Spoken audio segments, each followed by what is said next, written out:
Ассалаумалейкум достар, сіздермен бірге Марфуға Шапян. Әдеттегідей менің каналымда жүздесіп отырмыз.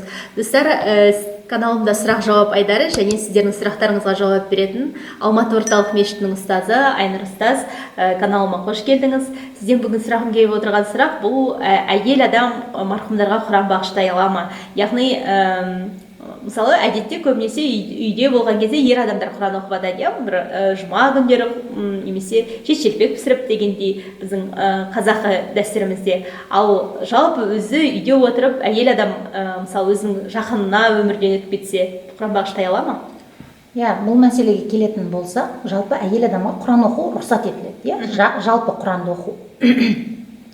Екіншіден, пайғамбарымыз саллаллаху алейхи уассаламның хадисінде келеді, өлген адамның артынан 3 садақасы тоқтамайды дейді. Оның ішінде берген білімі, жасаған жария садақасы, үшіншісі артынан қалдырған ізгі ұрпағының дұғасы дейді. Осы хадисті негізге алып, ғалымдар марқұмның артынан Құран бағыштауға рұқсат деп айтады.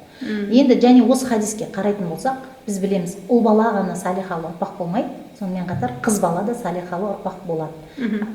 Яғни қыз бала Құран оқи алса, Құранды оқып, ол да өзінің қайтыс болған жақындарына Құран бағыштауына рұқсат етеді.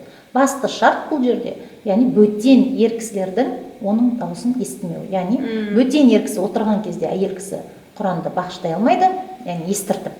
Ал жеке өзі қалғанда немесе жалпы үйде рұқсат бағыштай алады.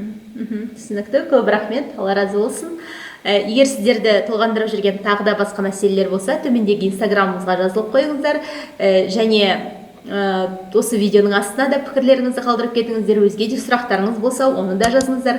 Каналыма лайк басып, қоңыраушаны басып кетуді ұмытпаңыздар. Каналымда келесі кездескенше аман сау болыңыздар.